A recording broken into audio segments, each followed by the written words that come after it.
प्यारे छात्रों, श्रीधम क्लासेस के इस वीडियो लेक्चर में आप सभी का बहुत बहुत स्वागत है। आज हम लोग जैव प्रक्रम पोषण के अंतर्गत मनुष्य में पोषण कैसे होता है उसके बारे में डिस्कस करेंगे। उसके अलावा मनुष्य के पोषण के लिए किस पाचन तंत्र का संरचना के बारे में अध्ययन करेंगे, जिसको हम लोग आहार नाल कहते हैं। उसके अलावा आहार नाल के विभिन्न भागों पर डिस्कस करेंगे। ठीक है, तो सबसे पहले हम लोग बात करते हैं पोषण के बारे में। तो मनुष्य के अंदर जो पोषण होता है वह उनके पांच भाग होते हैं, जिसमें से या पांच घटक होते हैं, जिसमें सबसे पहला आता है भोजन को ग्रहण करना, अंतर्ग्रहण। दूसरा है अंतर्ग्रहण, दूसरा है पाचन, तीसरा है अवशोषण,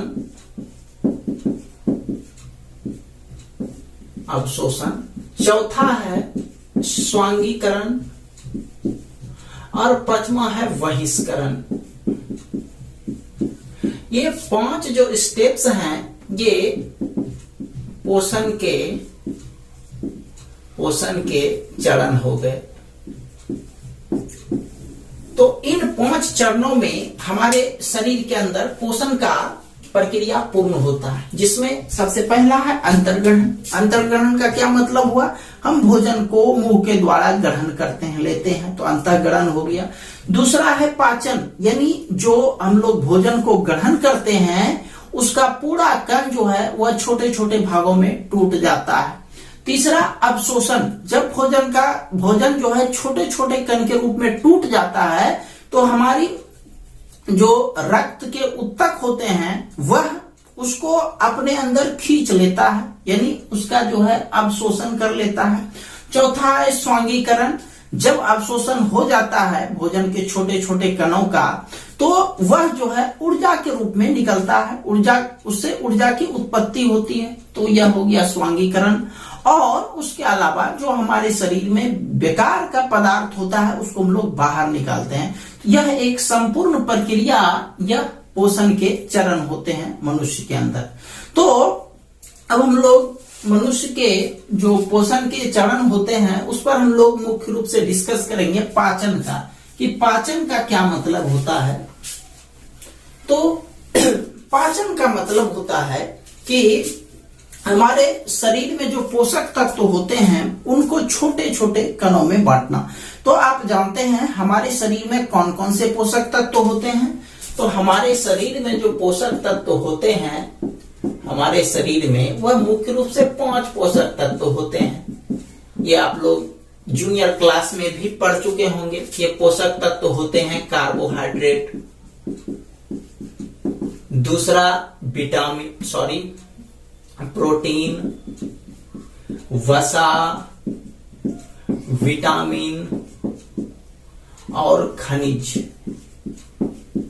यह 5 पोषक तत्व होते हैं। तो पाचन का मतलब यही होता है कि ये जो जितने पोषक तत्व होते हैं वह सब अपने सरल रूप में विभक्त हो जाना। ये जो बड़े खंड होते हैं वह अपने अन्य सरल खंड में विभक्त होना और सरल रूप में आ जाना, जिससे उसके पाचन में आसानी होती है। तो कार्बोहाइड्रेट, प्रोटीन, वसा, विटामिन और खनिज लवण, इसमें से कार्बोहाइड्रेट, प्रोटीन और वसा के कण जो होते हैं वह जटिल होते हैं, इसीलिए इनको सरल रूप में बदलना बहुत जरूरी होता है। तो कार्बोहाइड्रेट जो बदलता है वह कार्बोहाइड्रेट शर्करा के रूप में बदलता है, यानी इसका छोटा रूप सरल रूप शर्करा होता है। प्रोटीन का सरल रूप अमीनो अम्ल होता है और वसा का, इसको फैटी, इसका सरलतम रूप जो होता है फैटी अम्ल और ग्लिसरॉल होता है। और उसके अलावा विटामिन और जो खनिज होते हैं यह खुद सरलतम रूप में होते हैं, इसीलिए इसके पाचन में बिल्कुल आसानी होती है। ठीक है, तो मनुष्य के जो शरीर में पोषक तत्व पाए जाते हैं कार्बोहाइड्रेट, प्रोटीन, वसा, विटामिन और खनिज। तो इसमें से कार्बोहाइड्रेट जो उसका सरलतम रूप होता है वह शर्करा में कन्वर्ट हो जाता है। प्रोटीन अपने जब सरलतम रूप में होता है, सरलतम रूप में आता है तो वो अमीनो अम्ल में कन्वर्ट हो जाता है। वसा अपने सरलतम रूप में आता है तो वो फैटी अम्ल और ग्लिसरॉल में कन्वर्ट हो जाता है। उसके अलावा विटामिन और खनिज लवण यह जो है सरलतम रूप में होता है, इसके कण पहले से छोटे होते हैं, इसीलिए इसको पाचन में आसानी होती है। ठीक है, तो ये हो गया पोषक तत्वों का पाचन कैसे होता है। ठीक है, अब देखिए हम लोग डिस्कस करते हैं अब चित्र में, ये हमारे शरीर का जो है मनुष्य का आहार नाल है या फिर इसको पाचन तंत्र भी बोल सकते हैं। तो इसमें इसके द्वारा जो है मनुष्य जो भी भोजन ग्रहण करता है उसमें जो जो पोषक तत्व पाए जाते हैं उनका पाचन होता है। तो ये है मुख। आप जानते हैं भोजन जो ग्रहण करते हैं वह कहां से करते हैं, मुख से करते हैं। तो मुख ये हो गया आपका लार ग्रंथि, ये हो गया ट्रैकिया, ये हो गया ग्रास नली, ये हो गया ऊपरी भाग या जो है छाती को जो है उदर को दो भाग में बांटता है, तो ये डायफ्राम हो गया, ये वाला हिस्सा डायफ्राम। उसके बाद ये यकृत कहते हैं इसको। अगला इसमें पित्त की थैली पाया जाता है या पित्तरस इसी थैली में पाया जाता है। प्लीहा है, यह अमाशय है। उसके बाद अमाशय के यहाँ पर अग्नाशय है। ये हिस्सा ये वाला आप देख रहे हो, ये जो बाहरी चारों बगल हिस्सा है यह बड़ी आंत बोलते हैं, और ये जो अंदर वाला ये आपको दिख रहा है ये छोटी आंत है। तो बड़ी आंत का जो है वह दो हिस्सा होता है, जिसमें एक कोलन होता है और एक रेक्टम होता है। तो कोलन ये वाला हिस्सा जो है, ये चारों बगल बाहरी हिस्सा जो देख रहे हो ये है तो यह बड़ी आंत, लेकिन इसको जो है ये इस हिस्सा को हम लोग कोलन बोलते हैं, और नीचे वाला जो हिस्सा है उसको रेक्टम या फिर मलद्वार कहते हैं। ठीक है, तो ये हो गया विभिन्न प्रकार का हिस्सा। तो अब देखिए अब डिस्कस करते हैं पाचन तंत्र। तो ये जो भी आप लोग यहाँ पर नाम देख रहे हो, ये पाचन तंत्र दो भाग में बटा होता है। एक जो होता है वो पाचन नली होता है और एक होता है ग्रंथि। तो पाचन नली हो गया मुख, ग्रास नली। पाचन नली वह नली हुआ जहां से हम लोग भोजन को ग्रहण करते हैं, उस रास्ते से होते हुए जहां से हम लोग भोजन को बाहर निष्कासन करते हैं, उस संपूर्ण मार्ग में जो भी अंग आते हैं वो सारे अंग जो है वह पाचन नली कहलाएंगे।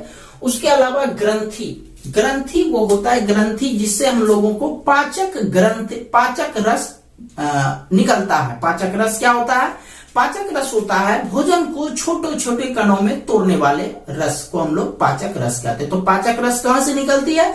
पाचक रस ग्रंथि से निकलते हैं। और ग्रंथि क्या होता है? ग्रंथि जो है वह पाचन तंत्र का एक हिस्सा होता है। ठीक है, तो ये आप लोग समझ गए कि पाचन तंत्र में जो पाचन तंत्र के अंतर्गत दो भाग होते हैं, एक पाचन नली और दूसरा ग्रंथि। तो अब देखिए हम लोग सबसे पहले भोजन को क्या करेंगे? ग्रहण करेंगे। तो अब यहाँ पर हम लोग डिस्कस करते हैं थोड़ा सा कि हम लोग जब भोजन को ग्रहण करेंगे तो वो कहाँ कहाँ जाएगा और उसका जो पाचन होगा वो किस किस तरीके से होगा। सबसे पहले जो है हम लोग भोजन जो लेते हैं वह मुख द्वार में लेते हैं, या मुख गुहा भी उसको बोल सकते हैं। तो हम लोग ये समझते हैं कि सिर्फ यदि हम लोग मुंह में लिए तो पाचन हमारा शुरू नहीं हुआ, लेकिन याद रखिएगा कि जैसे हम लोग भोजन को मुंह में डालते हैं तो उसका पाचन वहीं से शुरू हो जाता है। मतलब मुख्य जो पाचन होता है भोजन का वो कहाँ से शुरू हो जाता है? वह मुख गुहा से ही शुरू हो जाता है। यदि आपसे सवाल पूछा जाए कि मनुष्य में पाचन कहाँ से शुरू होता है, तो मुख या मुख गुहा से ही शुरू हो जाता है। कैसे वहां शुरू होता है? देखिए हम लोग भोजन को ग्रहण करते हैं तो वो भोजन मुख गुहा में जाता है, और जब भोजन ग्रहण करते हैं तो निश्चित तौर पर उसमें पोषक तत्व मौजूद रहते हैं, जिसमें से हो गया 5 मुख्य पोषक तत्व हो गया, कार्बोहाइड्रेट हो गया, प्रोटीन हो गया, वसा हो गया, विटामिन हो गया और खनिज हो गया। तो यह 5 निश्चित तौर पर मौजूद रहते हैं, जिसमें से लास्ट वाला 2 विटामिन और खनिज, इन दोनों का जो है यह इसके कण बहुत छोटे होते हैं, इसको सरलतम कण में बदलने का कोई आवश्यकता नहीं पड़ता। तो बाकी 3 बचे, कार्बोहाइड्रेट, प्रोटीन और वसा। इन तीनों का पाचन बहुत ही आवश्यक है। तो पाचन का क्या मतलब होता है? पाचन का मतलब ये हो गया कि इनके जो बड़े कण हैं वह सरलतम रूप में आ जाएंगे, जिसमें से कार्बोहाइड्रेट का जो सरलतम रूप होता है वह शर्करा होता है, प्रोटीन का जो सरलतम रूप होता है वह अमीनो अम्ल होता है। उसके अलावा वसा का जो सरलतम रूप होता है वह फैटी अम्ल और ग्लिसरॉल होता है। तो इसमें कन्वर्ट करना, तो पाचन का मतलब वही हुआ कि जो हम लोगों को मुख्य पोषक तत्व तो होते हैं उसके कण को सरलतम कण में कन्वर्ट करना, जिससे वह पाचन आसानी से हो सके। क्योंकि आप ये देखो कि यहाँ से हम लोग भोजन लेते हैं, इस तरह से मार्ग से जाते हुए इस तरह से ये अमाशय में जाने के बाद ये छोटी आंत में जाता है, उसके बाद बड़ी आंत में। तो मुख्य रूप से जो है ये मुख गुहा हो गया, दूसरा ग्रास नली, और तीसरा अमाशय, चौथा छोटी आंत जिसको क्षुद्रांत भी बोलते हैं, छोटी आंत को क्षुद्रांत भी बोलते हैं, और पांचवा नंबर बड़ी आंत। ये 5 चरणों से होते हुए जब भोजन शरीर से बाहर निकलता है तो निश्चित तौर पर जब बड़े बड़े कण हम यूज करेंगे और उसका पाचन नहीं होगा, वह सरलतम रूप में नहीं आएगा, तो उससे हमारे शरीर में ऊर्जा का उत्सर्जन नहीं होगा। तो देखिए सबसे पहले हम लोग क्या करते हैं, भोजन को ग्रहण करते हैं। जब भोजन को ग्रहण करते हैं तो यहाँ पर देखो लार ग्रंथि आपको मौजूद है यहाँ पर। तो लार ग्रंथि क्या करता है, जैसे हम भोजन को ग्रहण करते हैं तो लार ग्रंथि में जो लार मौजूद होता है वह भोजन के साथ क्या होता है, मिक्स होना शुरू होता है। मिक्स होने के बाद जो है वह तब नीचे की तरफ बढ़ता है। याद रखिएगा, हम फटाफट जब खाना खा लेते हैं, या फिर ऐसे आप सोचो कि जैसे आप खाना को देखते हो, जब खाना स्वादिष्ट होता है तो लार टपकने लगता है ना। तो हम लोग जब भोजन लेते हैं तो जब भोजन को चबा चबा करके खाते हैं तो वह लार भी उसमें मिल जाता है। लेकिन इस पहला प्रोसेस में जो है मुख गुहा में केवल कार्बोहाइड्रेट का पाचन होता है। यानी पहला स्टेप में जो है मुख गुहा में यहाँ पर क्या होता है, कार्बोहाइड्रेट अपने सरलतम रूप में, इस स्टेप में कार्बोहाइड्रेट अपने सरलतम रूप में आ जाता है। यानी यह कार्बोहाइड्रेट बदल जाता है शर्करा में। ठीक है, तो इसको बदलने में मदद कौन करता है, लार ग्रंथि। यानी लार ग्रंथि से निकलने वाला जो लार रस हुआ एक तरह से, वह कार्बोहाइड्रेट को शर्करा में बदलता है। बस पहला स्टेप में क्या होगा कि कार्बोहाइड्रेट जो है वह शर्करा में बदलेगा। उसके बाद भोजन जो है आगे ग्रास नली से होते हुए यह कहाँ जाएगा, अमाशय में। तो ग्रास नली से कुछ नहीं होता है, ग्रास नली से केवल जाता है, वो एक मार्ग है, वो एक प्रकार का नली है जिससे भोजन जाकर के अमाशय में जमा होता है। तो ग्रास नली जो है यह पासिंग, यह सिर्फ वे है, पासिंग वे है, इससे होकर के, इस रास्ते से होकर के भोजन गुजरता है। उसके बाद अगला प्रोसेस जो होता है वह अमाशय में आता है। तो अमाशय में देखिए, भोजन को पचाने के लिए हमारे शरीर में लार ग्रंथियां पाई जाती है जिसमें रस पाए जाते हैं। तो जैसे पहला काम ये किया, लार ग्रंथि जो है वह कार्बोहाइड्रेट को उसके सरलतम कण में बदला।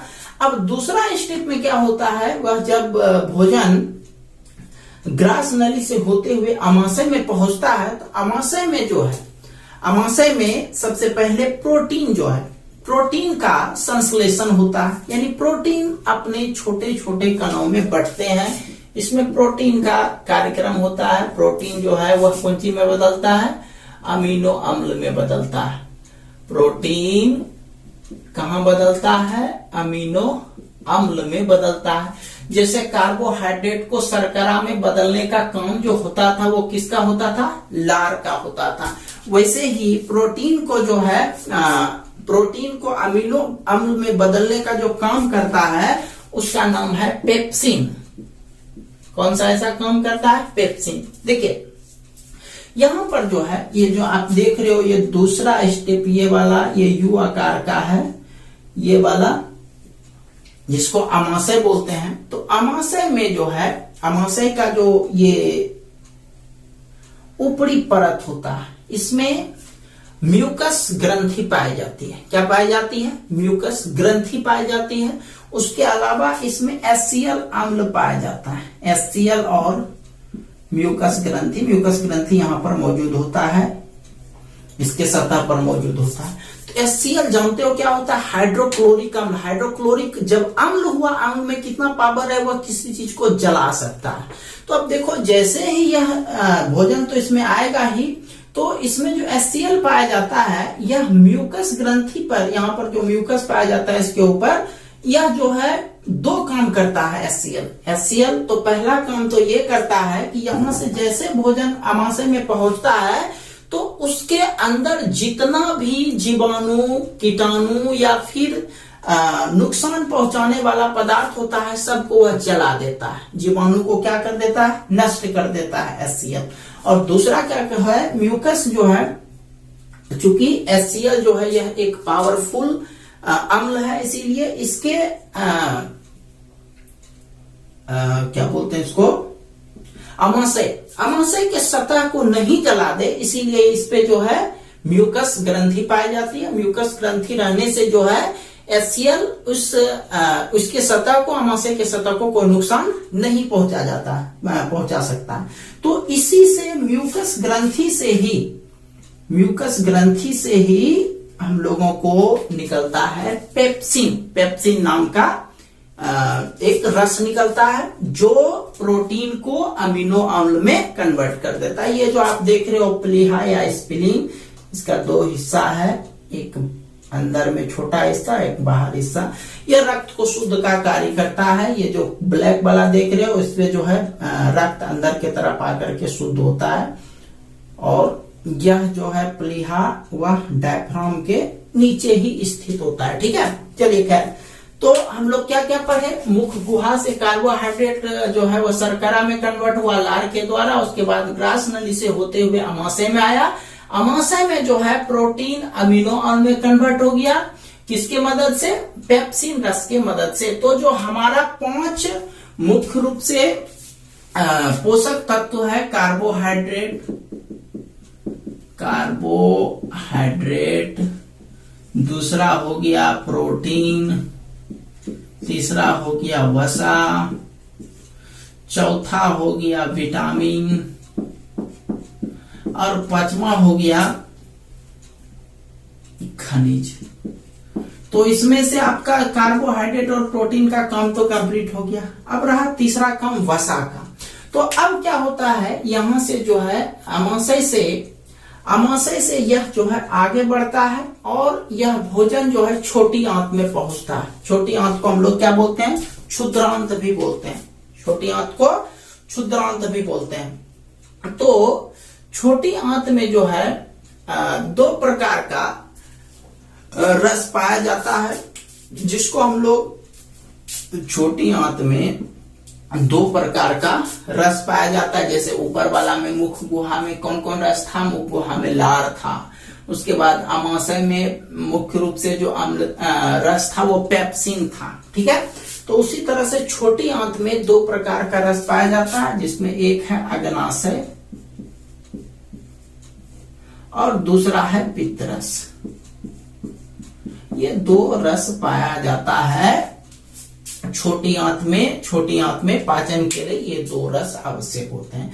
तो इसमें से जो पित्त रस होता है, पित्त रस क्या करता है? पित्त रस वसा के अम्ल को, वसा के कण को छोटे छोटे भाग में बांट देता है। तो यह जो है वसा को 2 भाग में बांटता है, 2 छोटे छोटे भाग में बांटता है, जिसमें से एक भाग होता है फैटी अम्ल और दूसरा होता है ग्लिसरॉल।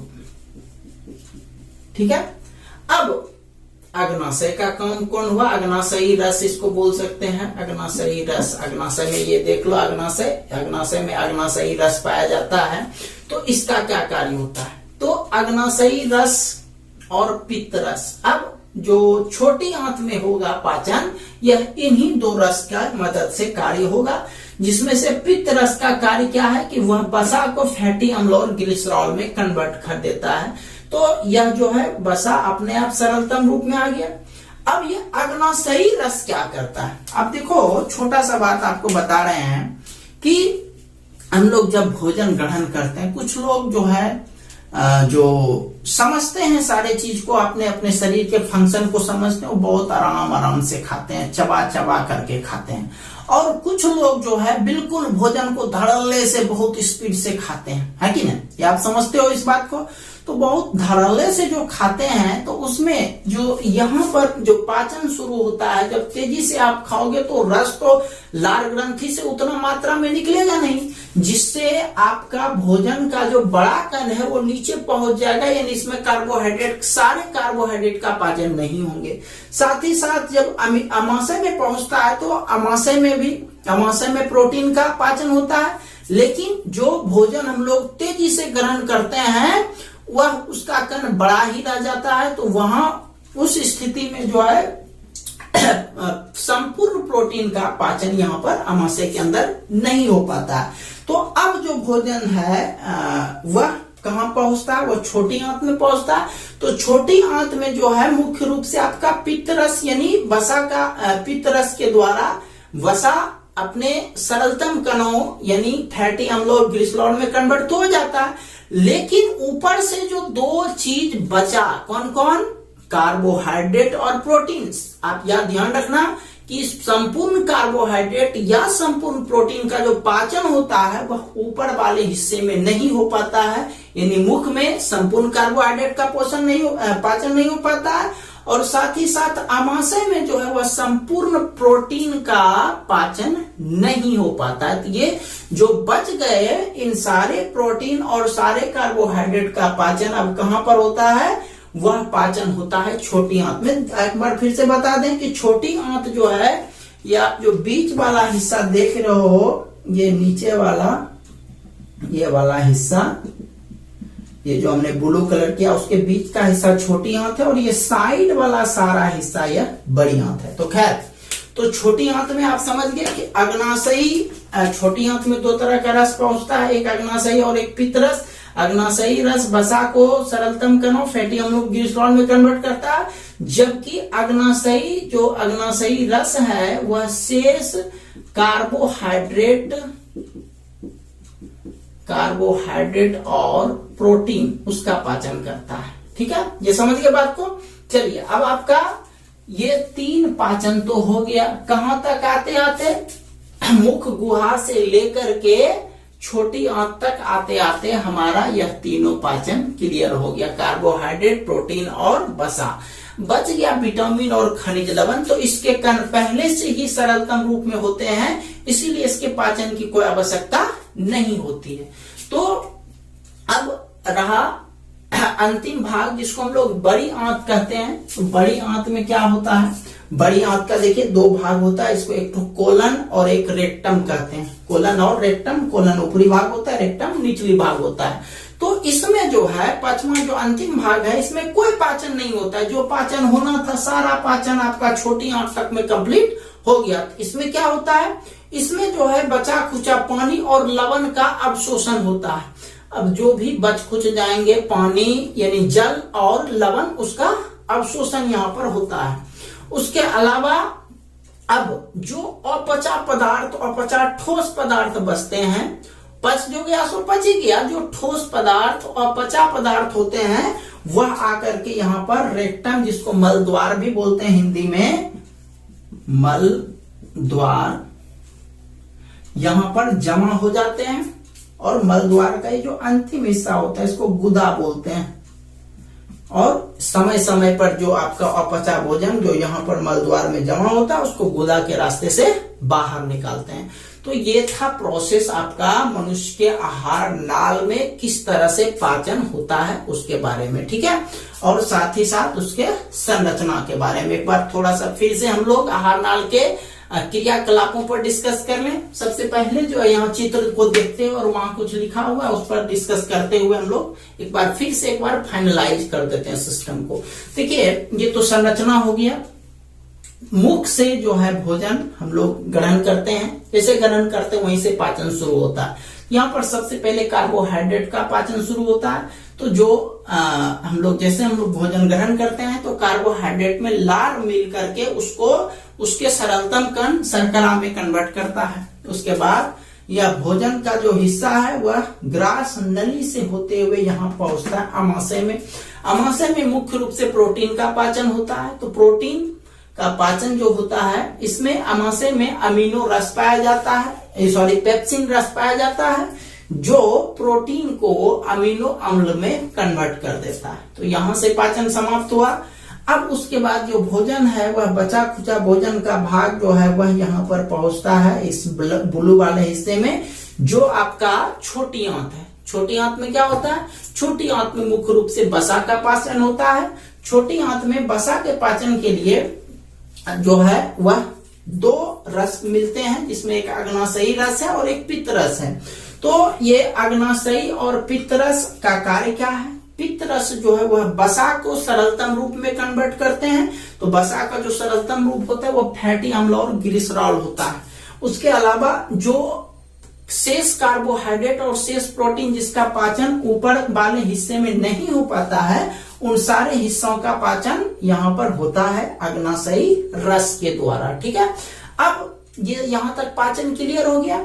अब जो है क्या होता है, ये जो अंतिम हिस्सा है बड़ी आंत, जिसमें कोई पाचन नहीं होता है, बल्कि इसमें बचे खुचे जल और लवण का अवशोषण होता है, और जो अपचे ठोस पदार्थ रह जाते हैं वह आकर के यहाँ रेक्टम में जमा हो जाता है। इसका अंतिम हिस्सा गुदा है, जिसको अपचे बेकार पदार्थ को समय समय पर शरीर से बाहर निकालते हैं। ठीक है, तो ये था आपका मनुष्य के आहार नाल और उसकी क्रिया विधि के बारे में। बोर्ड एग्जामिनेशन में कैसे पूछा जाएगा, थोड़ा सा डिटेल कर दे इसको।